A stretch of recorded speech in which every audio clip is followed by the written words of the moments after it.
Hello there, good morning. It's midweek. Welcome to Newsroom here on GHOne Television. We are live from our studios at the Platinum Place, Northridge.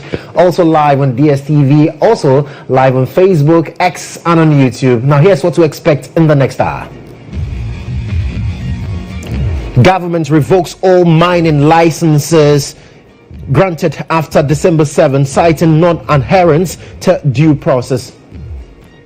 We are going full steam ahead to revoke all licenses based on the findings.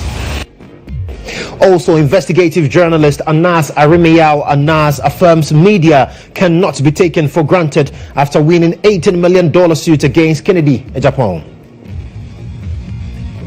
In business this afternoon, former Prime Minister of Ethiopia blames inadequate infrastructure for slow pace of intra-Africa trade. And on the international front, fresh attacks carried out in Russia-Ukraine war after Putin Trump call. We've got details coming up shortly. Do stay with us.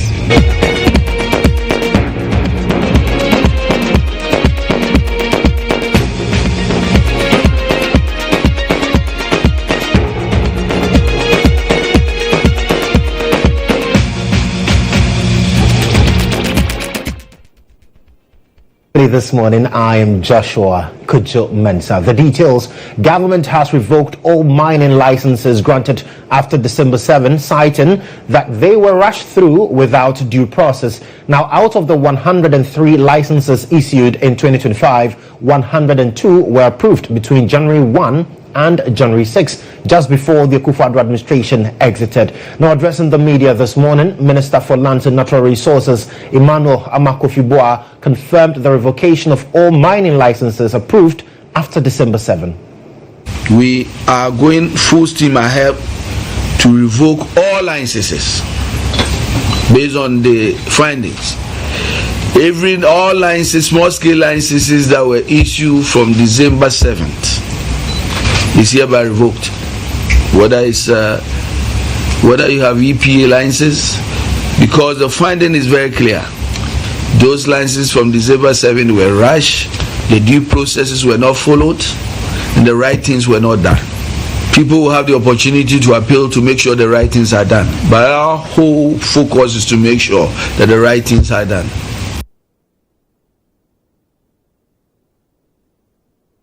Well, the government has additionally placed a temporary ban on the community mining scheme introduced by the NPP government in 2023. Now, this ban, which is to take immediate effect, is to help check illegal mining in certain areas where the scheme has been run.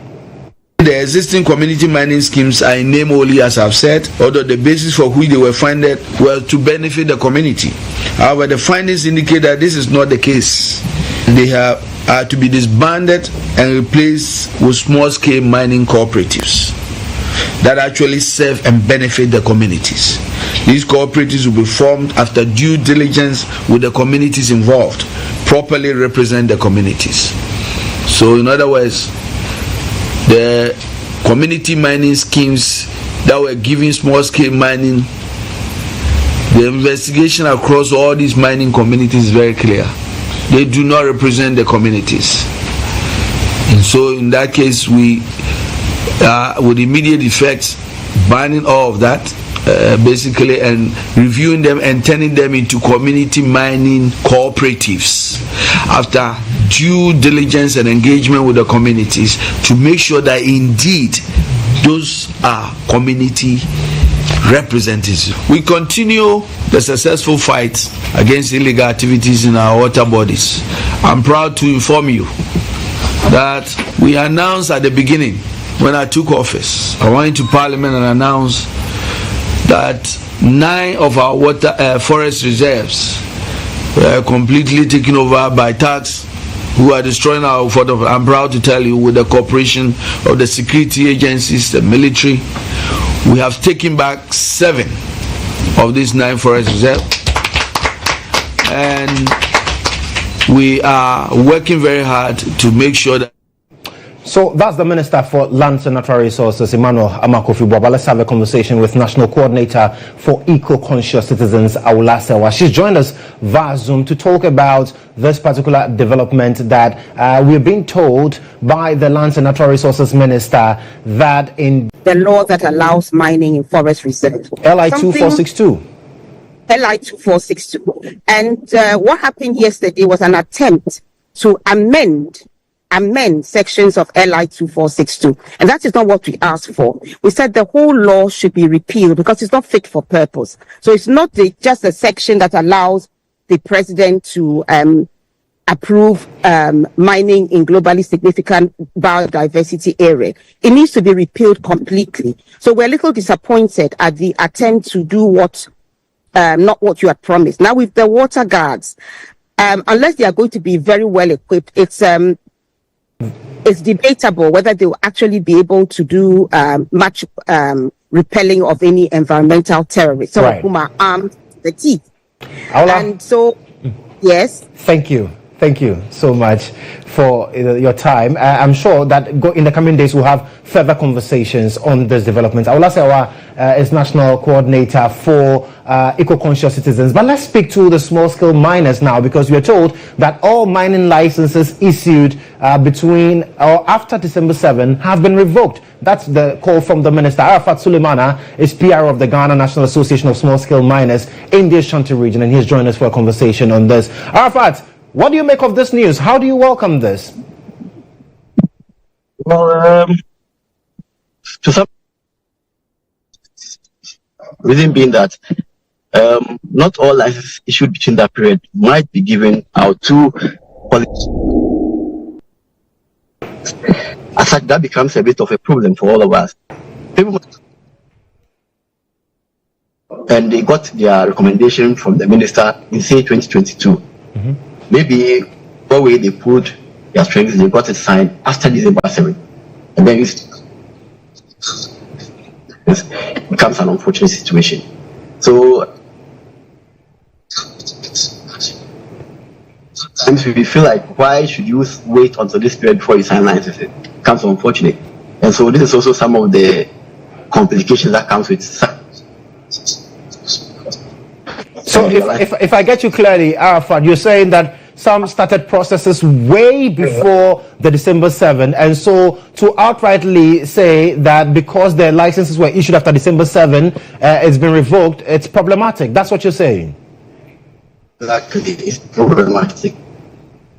And so if the license, the application and the licenses were issued, fair enough. They send their licenses and well, it's quite difficult to hear you. Your line is very unstable. So we'll try one more line to Arafat there, small-scale miners. But I mean, the point is quite clear that they are unhappy about the fact that some licenses that were issued after December 7 have been revoked, because he says the processes started way before then. But still regards mining, barely 72 hours after its launch, Deputy National Director for Arusha, Ghana, Darrell Bosu, has cast doubts on the successful implementation of government's Blue Water Initiative. Speaking to GHOne News, he noted that though laudable, the initiative does not provide any strategic operational support to the needs of the people on the ground. Blue Water Initiative was one that was proposed by His Excellency John Dramani Mahama to address the current devastating and also the polluted water situation that we have in the country, which for us we think is a good initiative because it is very needed. If you consider how much galamsey operators have destroyed almost all rivers that supply us with drinking water and also water for agricultural services, it is very important that this be done. But we need to say that we don't see the place of the river guards, considering the fact that it does not offer any strategic operational support to the needs of the people on the ground. I mean, if you go to the communities right now, what communities need is from here on GHOne Television. We'll take a breather now or return with more. Stay with us.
Well, thank you so much for staying on with us. Let's do some other stories. Investigative journalist Anas Arimeyaw Anas has issued a strong warning to politicians following his victory in the Essex County Superior Court in New Jersey in the United States. Now, a jury found former Asin North MP Kennedy GHOne liable for defamation and awarded him $18 million in damages. Now, the case centered on defamatory statements made by Kennedy GHOne after the release of the BBC's investigative documentary Betraying the Game on October 28, 2018. Now, Anas emphasized the significance of the unanimous jury verdict, highlighting the stringent legal standards for proven defamation in the United States. Anas contrasted the U.S. ruling with his experience in Ghana, where a similar defamation case against Kennedy GHOne in 2018 yielded a vastly different outcome.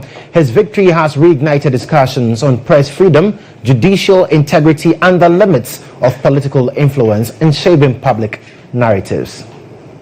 Mr. GHOne, in a desperate bid to silence me, labeled me a land grabber, an extortionist, a murderer, a tax evader, and a blackmailer who ought to be hanged. These were not just lies.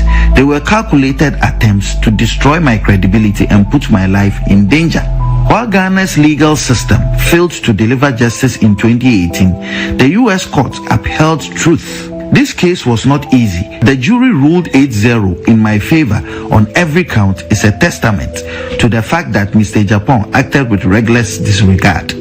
Regrettably, Ghana's justice system has not always lived up to the principles of fairness and impartiality. When I sued Mr. GHOne in 2018, despite his inability to legally substantiate his allegations, the court ruled against me, with Justice Barr scandalously branding me a terrorist instead of adjudicating the facts before him. This miscarriage of justice was later condemned by Supreme Court Justice Kolende, who rightly described it as a violent abuse of judicial authority. My fight has never been for personal gain, but for the soul of Ghana's democracy. This victory in the US sends a powerful message. The media cannot be silenced, truth cannot be buried, and those who wield power must be held accountable.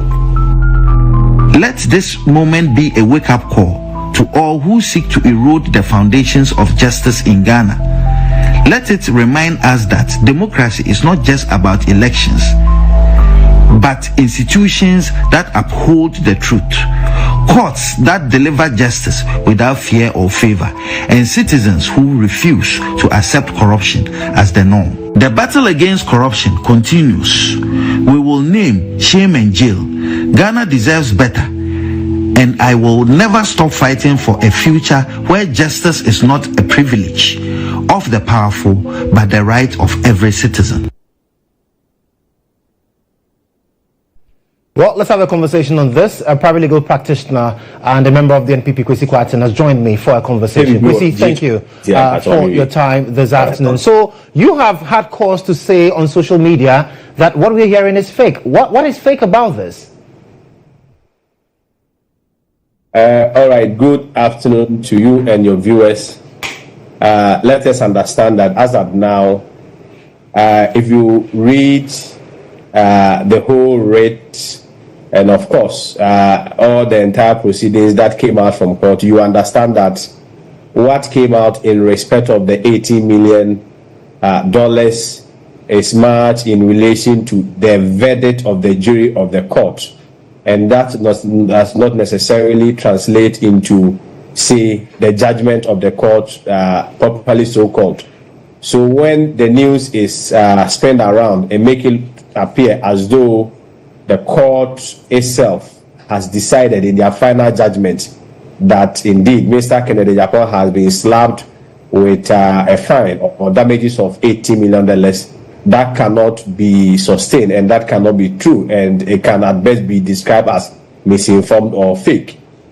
We must understand that at every point there is a difference between the verdict of a jury and also that of the judgment of the court. Of course, I do agree that in many instances and in many jurisdictions, the court mostly adopts the verdict of the jury, right, as own judgment. But within this context, we must also understand that an issue of mistrial has also been raised by the lawyers of Kennedy Japan, which the court has now given 30 days to rule on that. Right. So that shows though that there is a hallowed injunction, properly so-called, on even the verdict of the jury, and therefore at this point there is no judgment. So your understanding is that the court has not given a judgment, even though the jury has arrived at this verdict, that is the $18 million charges against Kennedy Japan. And you say that until the court gives or agrees with the jury. But you admitted that in most instances, or as has been the case, we get the court properly follows the instruction. It means that we have to start the entire trial or proceedings once again. But of course, the other option is that the court may also even throw away the application of the lawyers of Mr. Kennedy, propagated as though there has been a judgment. Anybody because I have heard, makes a case that there has been a judgment. I have heard from lawyers of ANAS. Misinformation is fake. Kwesi, can you hear me? I've heard from lawyers from ANAS, and they have indicated that, well, this is the case. And they have even given indication that even if the court grants that the amount be slashed, they are also going to trigger processes to ask for 5 times whatever amount is arrived at. I don't think that is the contention. The contention here is whether or not the court had made a final judgment, and the final judgment has not been made.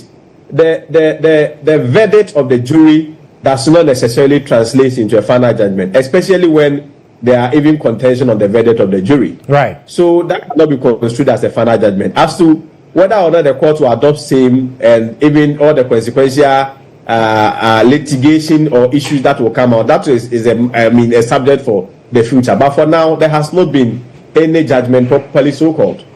Okay, Kwesi, thank you for the time. That's private legal practitioner. He's also a member of parliament he's also a member of the NPP, rather, Kwesi Kwate there. Let's now get what is happening on social media, what your conversations are on this particular development. Nana Ama Akwa has joined me with those views. Nana, what are people saying on social media? Well, Joshua, people are saying a lot because $18 million is not small money. Now, let's go straight to Facebook. Eric says, until your superior arrives, you can claim invincibility. We also have Rex. Oga, pay the money. Now, they always brag, say you get money. Yao says, our elders say an uncultured royal will always be a slave in a strange land. Ghana courts were pampering Ken, and even judges were apologizing to him for bad-mouthing them. Same case was dismissed here, and Anas was insulted and labeled a terrorist by the judge. When we move over to Ben, no position is permanent, so we need to treat everyone equally. When we move over to Instagram, Papa says the states may give Anas all his property and valuables if he cannot make the payment. So will Kennedy pay this amount to Anas, like then put me for jail 50 years? That's Kazi there. Amy says, Massa, no reduction, pay the money. You talk anyhow as if Ghana is for you, all because you know you can pay these hungry lawyers and judges in the country to rule the case in your favor. You see how then you make quiet for their next time. Here, a laughing emoji, regrettable, Obiawo ne master. Then we have Obatala Junior. There's always an end to everything. Like I always say, it's how you handle it that matters. Boss Blaze adds to the conversation. One thing about America, the law works. God bless USA. Ragnar says Kennedy Ejapong thinks US court is like Ghana, where he can behave anyhow. That is what we have time for. Let's see. As Kwesi was saying, the judgment has not yet been reached, but let's see what happens moving forward. My name is Nanama Akwa. Continue to send us your messages on Instagram, Facebook, and on Twitter. Joshua? To Kennedy or Japan, on what basis are you charging him for murder? There's appropriate charge for that. So on what basis are you arraigning him for murder? But the prosecution make the point that they are still conducting further investigation, and it is possible that if they are done with the investigation and the proper the outcome would depend on the charge that is preferred against him, and he said that probably a charge could be changed. In fact, his lawyer, Kofi Isel, intimated to the court that at this particular point in time it was clear that the prosecution did not have anything of a substance against his client, and of course the court has the power to admit him to bail, and he has persons of substance to stand as sureties for him. But the court, after wondering why he was charged with murder, or he was arraigned on the provisional charge of murder, even though has her own reservation, made a point that the accused person, into lawful custody until 1st April when he is brought back to the court. And that day, prosecution is expected to update the court on how far investigations have gone so far. So yes, Daniel Owusu Kuranteng, who is alleged to have sold pictures of Ahmed Swale to Kennedy Ohinejepon, which was shown on television, and a few days later, he was murdered, has been arrested and appeared before the court today, and has since been remanded. Thank you, Mutala. But we know his counsel, Kofi Esel, has been speaking also to the news team, so take a listen to him. Maternal mortality measures the number of women who die while pregnant.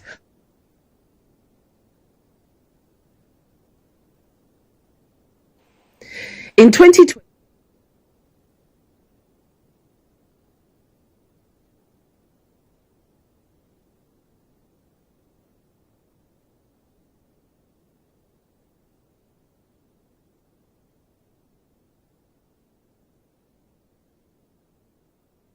well, we apologize for the wrong insert. They will bring you that particular interview in subsequent bulletins. But away from that, social activist Oliver Baka-Vomawo has justified his absence from court on Tuesday, describing it as a protest against the court's handling of his treason felony case. On Tuesday, March 18, Baka-Vomawo was discharged by the High Court, presided over by Justice Mary Mamie-Yanzu, after the Attorney General entered a nolle prosequi to discontinue the case. Since it was a criminal matter, Oliver Baka-Vomawo was mandated to appear, but he was absent, describing his absence as a protest. To be perfectly honest with you, for me, it's also an intentional attempt to treat the courts with contempt. Absolutely disregard for a judiciary that allows itself to be used in the manner in which it was used. So this was in fact a protest at the courts. And so at this particular judge who has allowed herself to be used in this manner. So that is why I wasn't present, and in fact advised counsel also not to show up in court for this one. I mean, as accused persons when we are before these courts, we are in an extreme position of vulnerability and weakness. And the Constitution intends that judges who are faithful to their oath will recognize that they have a duty to protect constitutional rights of accused persons. Throughout the entirety of this process, we have seen an individual who has shown complete disregard for constitutional democracy. It is judges like her that enabled the previous government that were used to persecute persons who were dissenting or political opponents of the government. And so this is my own small way of protest at what she had allowed her courts to be used for.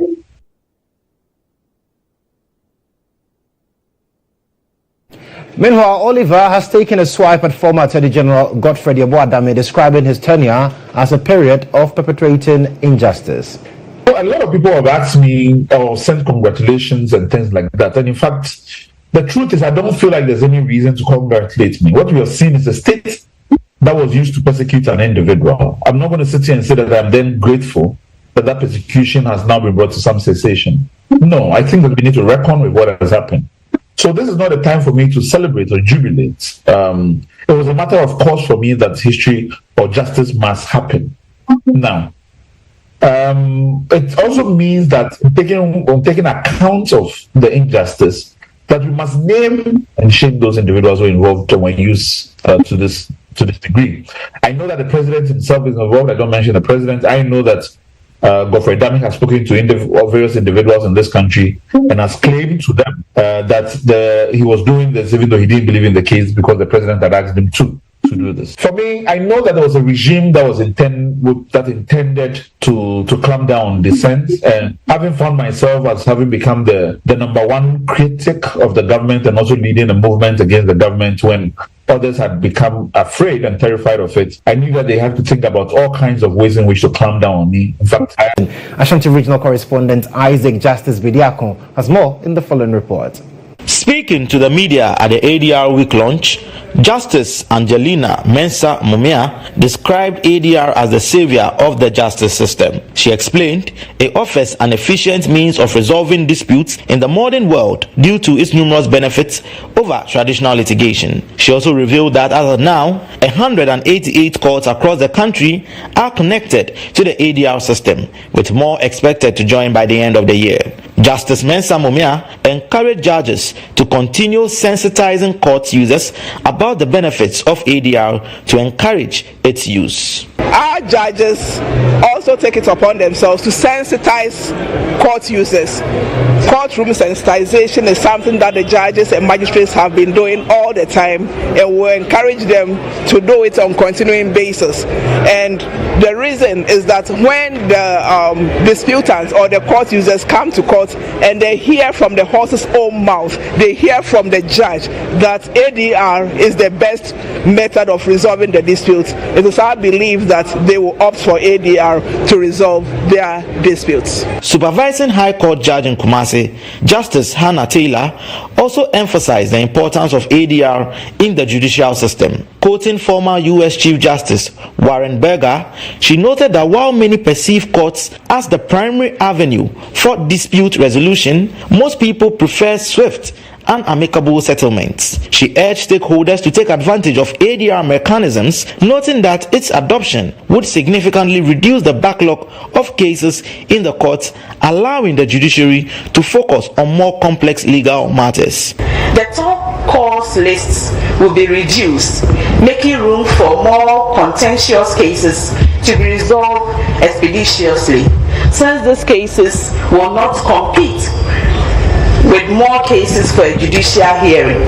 This week's activities make space for various stakeholders to add to their knowledge the benefits of ADR, with expectation that we will all embrace ADR tenets and overcome challenges to ADR. The Ashanti Regional President of the Ghana Bar Association, Kwame Owusu-Setre, also acknowledged ADR's role in reducing legal congestion. He, however, expressed concern about the use of the media for dispute resolution, including marital issues. The constitution that we practice, that we use in this nation, recognizes that the judicial power rests with us, but it is exercised on their behalf by the judiciary. Thankfully, the judiciary has gone through a process where we now have ADR as part of the justice delivery system, and our commercial court is there for us. So the issue where people take their matters to the media for adjudication doesn't work. Well, let's go back to our earlier story on the insecurity situation in Boko, where we are told that some military personnel have been accused of attacking indigents of the area. Colonel retired Festus Abuaji has joined us again on the phone lines. Colonel, I hope you can hear me this time round. Hello, Colonel. Hello. Yes, Colonel. So I'm asking, this is not the first time we've heard of such incidents. As a security personnel yourself, when you hear these things, how do they come to you?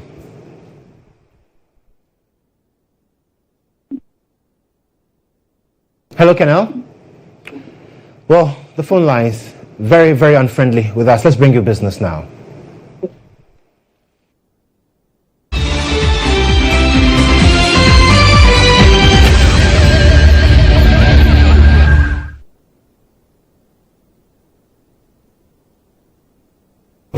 Mariam Desalegn Boshe has decried the slow pace of intracontinental trade, attributing it to inadequate infrastructure. According to him, African countries find it easier to export to the Western world, spending less time as compared to trading among themselves. The former Prime Minister, who delivered a lecture at the AfCFTA Secretariat in Accra, advocated a paradigm shift to boost economic growth.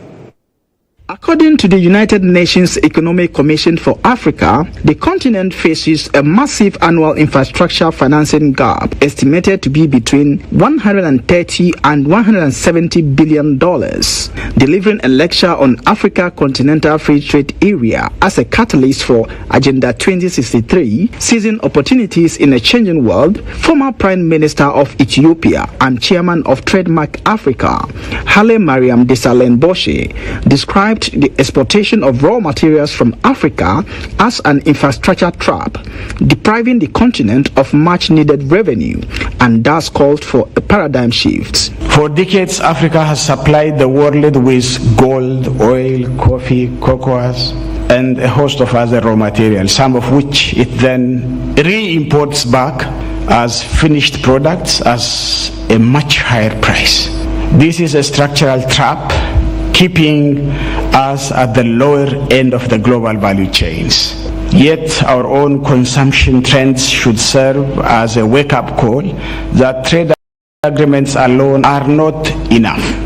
Meanwhile, Secretary General of the African Continental Free Trade Area, Wankele Mene, in his remarks, indicated the trade bloc's quest in empowering the private sector, especially women traders, youth, and micro, small, and medium enterprises through a simplified trade regime to boost trade on the continent. The good news is that we have the AfCFTA. The legal foundation is very strong.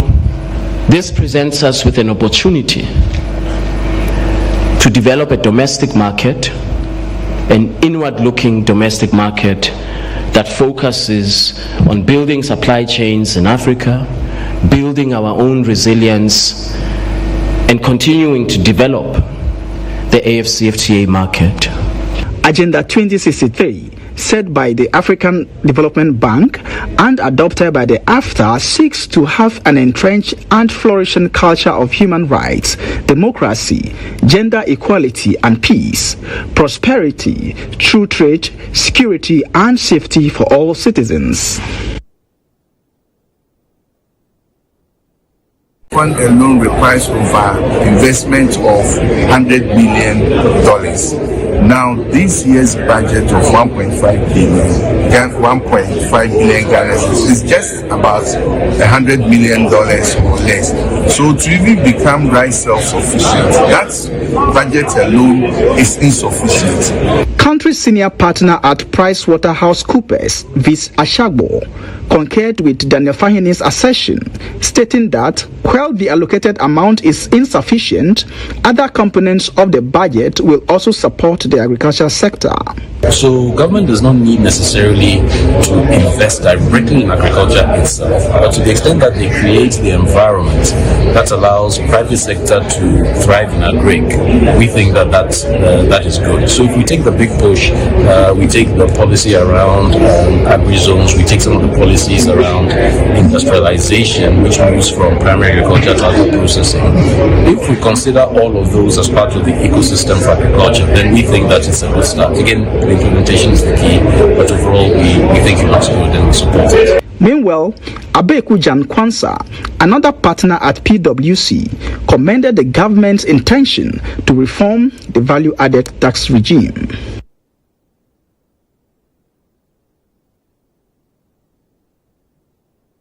So that's it by way of business on the bulletin this afternoon.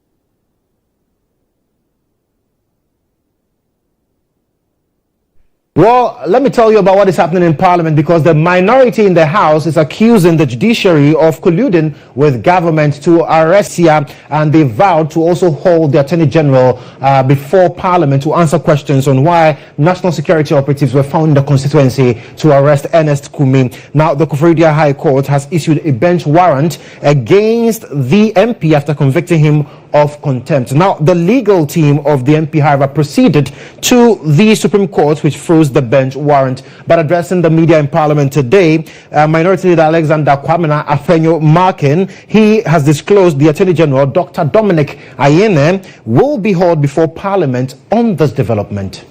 We found it very strange that the minister justified the actions of the National Investigation Bureau. Clearly, there is collusion between the government and the High Court, Koforidua, to use their own set of laws in our country. How can the minister tell us that the court order could be enforced by the National Security Coordinator's rep in Eastern Region, And the rep, upon receipt of the so-called court order, also forwarded it to the National Investigation Bureau. With the greatest respect, that is not how our laws work. When there is a court order, it is for the registrar to assign a bailiff for the purposes of enforcing the order. This was a situation where the Supreme Court had already frozen the enforcement of that order. So for a week after the ruling of the court, to hear that now state security operatives were harassing the member of parliament in his constituency, but for the intervention of his constituents, they were armed with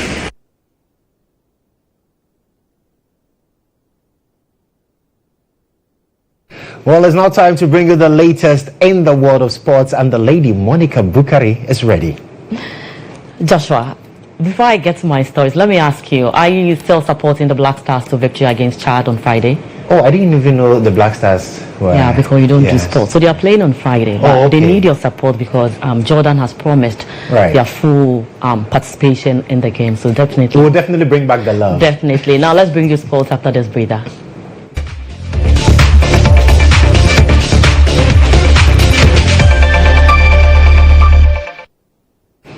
Now it's a full house as all 23 players called up by Kodjo to converged at training sessions at the Accra Sports Stadium on Tuesday in preparations for the 2026 FIFA World Cup qualifiers against Chad and Madagascar.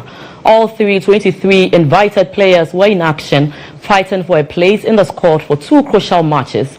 The players were put through their paces, undergoing rigorous drills and exercises designed to test their readiness for the first clash on Friday. President of the Ghana Football Association, Kodjo, together with its vice and management members, Dr. Randy Abbey, Stephen Appiah, were all training at the training grounds to boost their morale in camp. Sports and Recreation Minister Kofi Adams and some dignitaries were also seen with the EXCO member, Mensah, also making her first public appearance by coming to support the Black Stars. Samba, after sustaining a serious hamstring tear in the victory over Crystal Palace, but his importance to Mikel Arteta's team remained unquestioned, with the club preparing to meet players' representatives over a contract extension. Arsenal want to avoid any uncertainty regarding their star players' future and will make efforts to secure Saka on the longer contracts, one of their top priorities.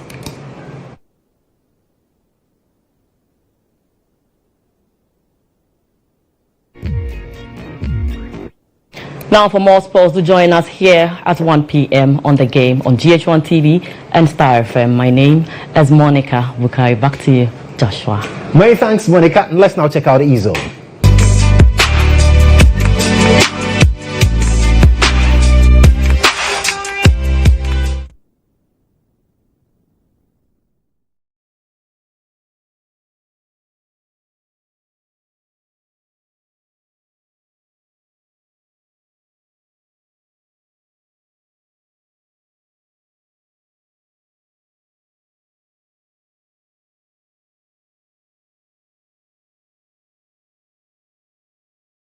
Obroniwewo, the second-hand clothing line that Ghanaians have embraced, came to be. Well, what led to its introduction, among others? My colleague Senna has more on this.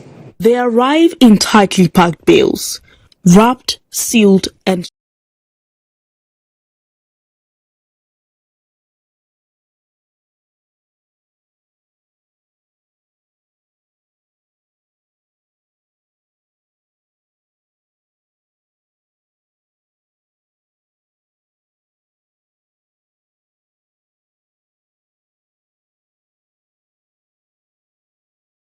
of their past owners, a lingering scent of detergent, perfume, or even age.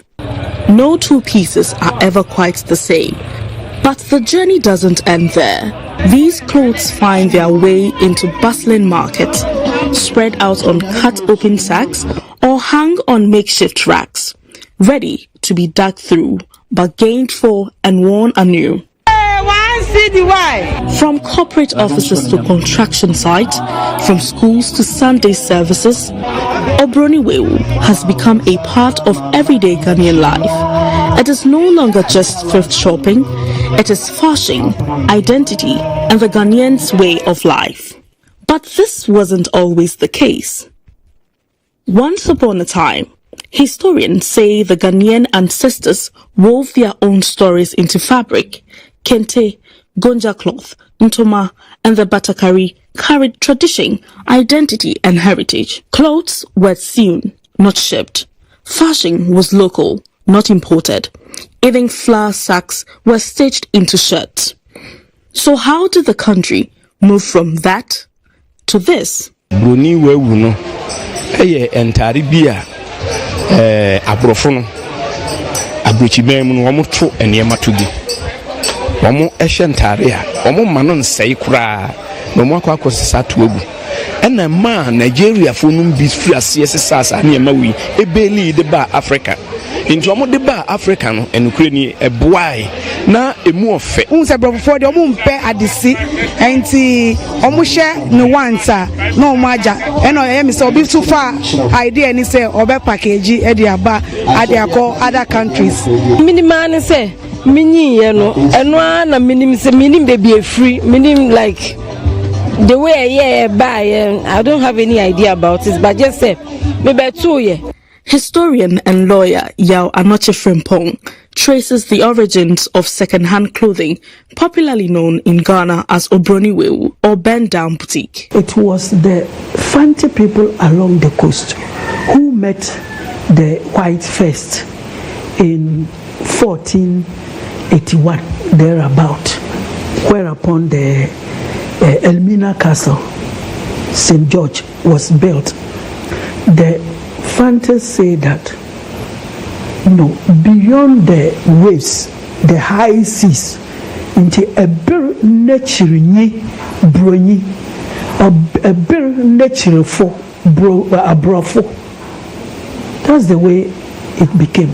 The moment you wear African clothes, to signify that you don't wear suit to work, and you want to marry somebody's daughter, they will ask the fantasy or your crachini another fratamini benin. It means you are illiterate. And this is a man who is not educated and is still dressed like the white man. Damiza onijamabuenyi bi awewu na tarina or the man. He traces the history behind Obroniwewu. During the independence struggle, when Nkrumah went there, he discovered that the people were just like when Azambuja 1481 came to meet Nana Kwame and signed the Fante